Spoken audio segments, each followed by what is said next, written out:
오늘 이사야서 29장에서는 예루살렘에 임한 심판에 대해서 가르칩니다. 예루살렘에 임한 심판 중에 특히 예배를 더 이상 받지 않으시고 말씀을 들려주지 않으시는 이런 영적인 심판에 대해서 말씀하십니다. 1절부터 8절까지에서는 이스라엘의 성전과 제단을 회파하심으로 더 이상 예루살렘에서 임재하지 않으시고 예배를 받지 않으시는 모습을 봅니다.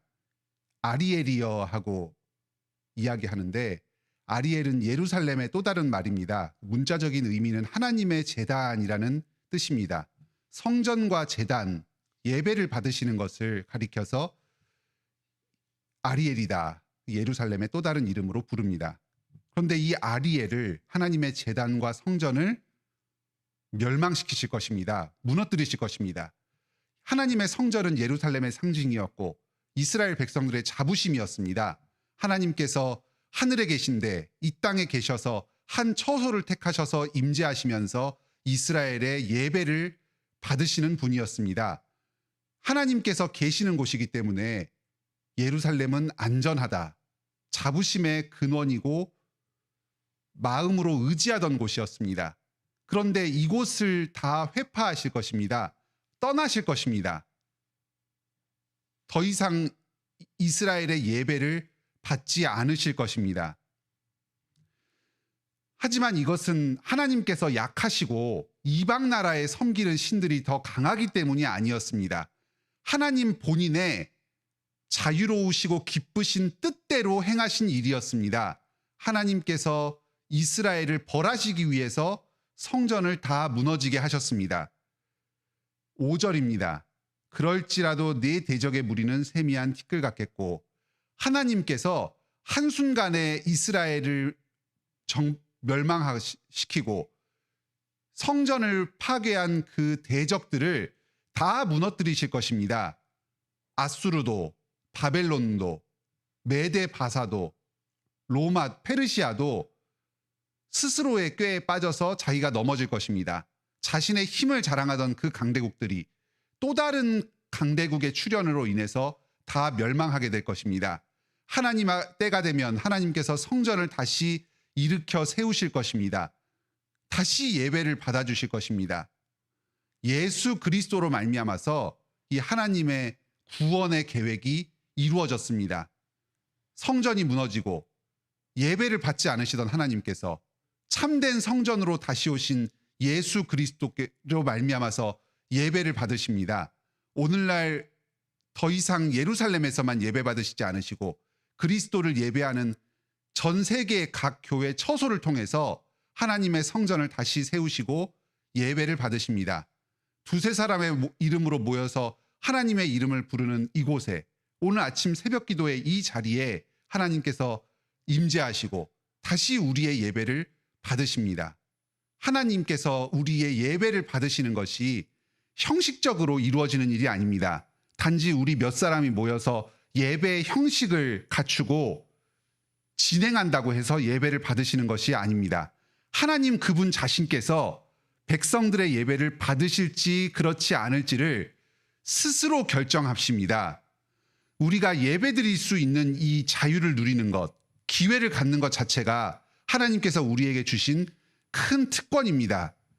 단지 우리가 모였다고 해서 그 자체로 되는 것이 아니라, 또 매주일 예배를 형식적으로 드린다고 해서 그 자체로 되는 것이 아니라 하나님께서 우리의 예배를 참으로 받으셔야 합니다. 주님, 오늘도 우리가 주님 앞에서 예배를 드리길 원합니다. 성령님께서 임재하셔서 이 자리에서 우리의 예배를 받아주시고 주님의 음성을 우리에게 들려주시옵소서 하는 간절한 마음으로 예배를 소중히 여기면서 이번 주일에도 예배 자리로 나오시기 바랍니다. 9절부터는 말씀을 들려주지 않으시는 심판을 이야기합니다. 놀라고 놀라라, 맹인이 되고 맹인이 되라. 술에 취하지 않았으되 술 취한 사람처럼 갈팡질팡하면서 인생의 방향을 제대로 잡지 못하고 갈 바를 알지 못하는 자들이 되게 합니다. 이스라엘이 누린 큰 특권은 하나님과 언약을 맺어서 하나님께서 그들에게 말씀을 계속해서 내려주신 것이었습니다.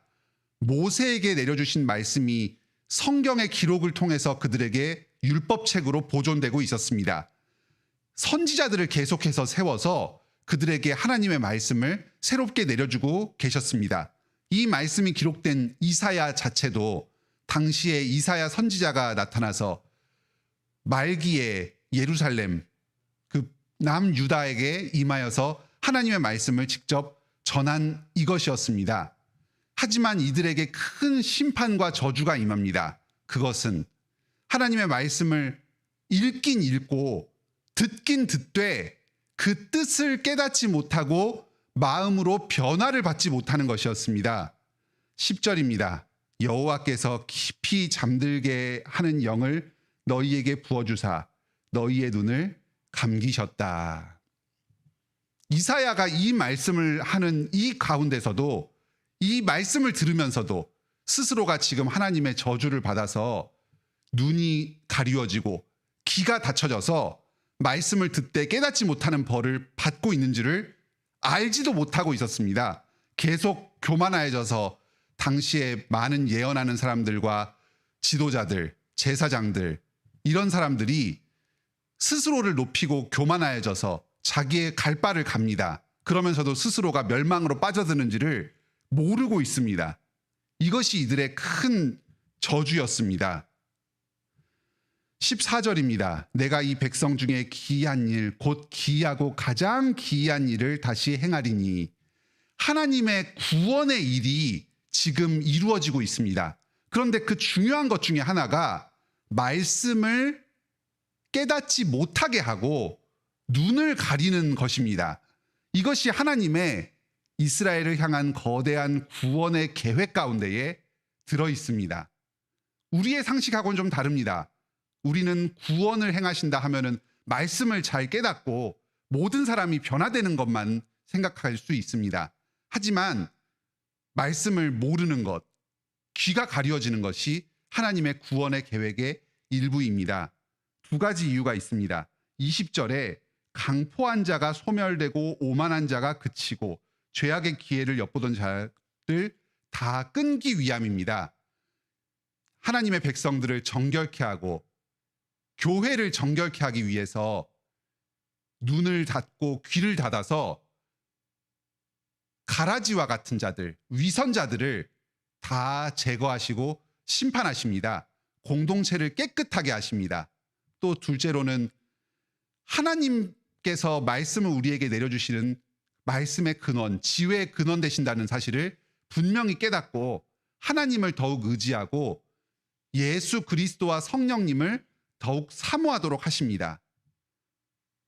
이렇게 말씀을 들려주시긴 하지만, 말씀을 보기는 하지만 그것을 마음으로 깨닫지 못하게 하는 이 하나님의 귀를 닫으시는 사역의 가장 결정적인 증거는 외식하는 것입니다. 스스로 15절입니다. 자기의 계획을 여호와께 깊이 숨기려 합니다. 또 13절에 입술로는 가까이 하고 공경하지만 마음은 멀리 떠납니다. 겉으로 보았을 때는 아주 경건하게 종교 생활을 하는 것 같습니다. 모임을 계속하고 형식적으로는 말씀을 지키고 신앙생활을 한다고 입으로는 이야기합니다. 하지만 그 마음으로는 변화를 받지 않고 하나님을 사모하는 마음이 없고 이웃을 사랑하는 마음이 없고 자기를 하나님께 다 드리려는 태도가 삶에서 드러나지 않고 있습니다. 겉과 속이 다릅니다. 종교적인 모습은 보이지만 실제 마음으로 하나님을 경외하지는 않습니다. 이러한 외식이 두드러지게 드러납니다. 오늘날 우리도 스스로를 돌아볼 필요가 있습니다. 우리가 예배를 드린다고 하지만 또 하나님의 말씀을 늘 가까이 하고 읽는다고는 하지만 이 가운데서 하나님을 만나는가? 하나님과의 참된 교제가 있는가? 실제로 나의 삶 가운데서 관습적으로 사람의 말로 이 하나님의 말씀을 여기고 그리스도적인 문화 가운데서 살아가고는 있지만 진정으로 하나님을 경외하고 사랑하면서 나의 것을 주님께 드리고 고난 가운데서도 기뻐하면서 주님의 뜻을 이 땅에서 행하는 데에 힘쓰는가? 특히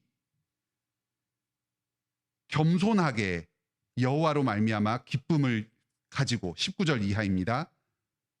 가난하면서도 이스라엘의 거룩하신 일을 즐거워하고 다른 사람에게 포악을 행하지 않고 죄악을 보든 보지 않든 행하지 않고 송사 가운데서 정직하게 하나님의 공의를 행하는 이런 내 삶 가운데서 하나님을 경외하고 이웃을 사랑하는 이런 일이 보든 보지 않든 간에 구체적으로 드러나는가, 이런 것을 스스로 돌아보아야 하겠습니다.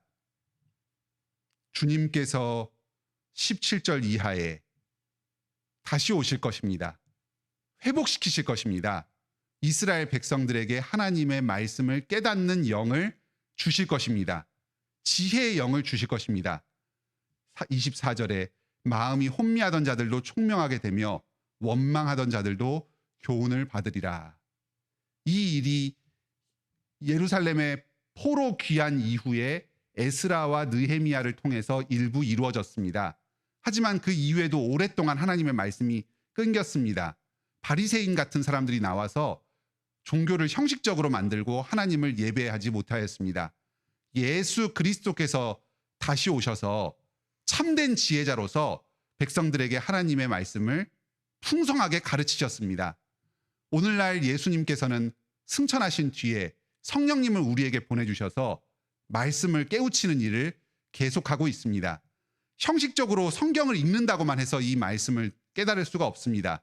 성령님께서 말씀을 통해서 우리 마음 가운데 역사하셔서 우리를 감화시켜 주셔야지만 이 말씀의 본의를 제대로 깨달을 수가 있습니다.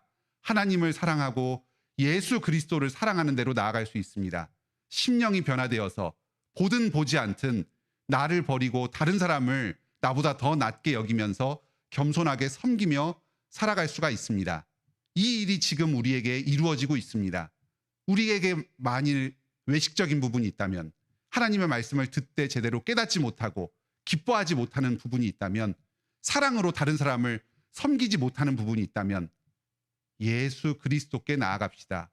그리스도께 이 말씀을 들려주시고 깨닫게 해달라고 구합시다. 성령님을 우리 가운데 충만하게 임하게 하여 주셔서 내가 진정으로 말씀에 사로잡히고 참된 예배를 주님께 드리면서 주님의 뜻을 이 땅에서 이루며 살아가게 해달라고 구합시다. 오늘 하루도 예배드리고 말씀을 들으면서 예수 그리스도와 성령님과 동행하면서 주님의 뜻을 참으로 깨닫고 행하는 복된 삶을 사시길 바랍니다. 함께 기도하겠습니다. 하늘에 계신 우리 아버지, 오늘도 저희의 예배를 받아주시고 말씀을 들려주셔서 감사드립니다. 저희는 이 복을 누릴 자격이 없는 자인데 예수 그리스도의 보혈 공로로 말미암아서 저희가 누릴 자격 없는 이 놀랍고 풍성한 복을 내려주시니 감사드립니다. 저희가 스스로를 교만하게 높이지 않게 하여 주시고 겸손하게 예수 그리스도와 성령님만을 더욱 의지하게 하여 주시옵소서. 우리가 형식적으로 예배를 드리고 말씀을 읽는다고 하여서 하나님께 교제 나누고 주님의 뜻을 제대로 분별할 수 없습니다. 오직 예수 그리스도로 말미암아 성령님을 통하여서 참된 예배를 드리고 말씀을 깨달을 수 있사오니 주님, 저희에게 임하여 주시옵소서. 저희에게 말씀을 가르쳐 주시고 저희의 심령을 변화시켜 주시옵소서. 외식하지 않게 하여 주시고 참되게 주님을 깨닫고 주님과 교제하며 이 인생길을 걸어나가게 하여 주시옵소서. 저희의 여러 가지 삶의 필요들이 있습니다. 주님께서 돌아보시고 저희의 기도를 들어주시고 응답하여 주시옵소서. 예배를 드리고 하나님의 뜻을 이 땅에서 이루는데 부족한 점들이 하나도 없도록 풍성하게 채워주시옵소서. 우리 성도들 중에 먼저 사랑하는 가족들을 하나님께 떠나보내고 슬퍼함으로 외로워하는 성도들이 있습니다. 주님께서 그 마음 아시오니 친히 위로하여 주시옵소서. 천국 소망으로 풍성하게 하여 주시고 교회를 통해서 하나님의 또 다른 가정을 통해 모든 필요를 풍족하게 충족받을 수 있도록 공급하여 주시옵소서. 유해신 목사님께서 귀국길에 오르게 하여 주시니 감사드립니다. 오는 길 안전 지켜주시고 또 시차에 빨리 적응하게 하여 주셔서 또 한국에서 교회를 섬기고 여러 교회 연합들을 풍성히 하는 일에 쓰임받게 하여 주시옵소서. 이번 주일 예배를 주님께서 불러 모아 주시오니 모든 성도들이 주님의 음성을 듣고 한자리에 모여 신령과 진정으로 주님을 예배하게 하여 주시고 저희의 예배를 받아 주시옵소서. 예수님의 이름으로 기도드립니다. 아멘. 오늘도 은혜로운 기도의 시간 되시기 바랍니다.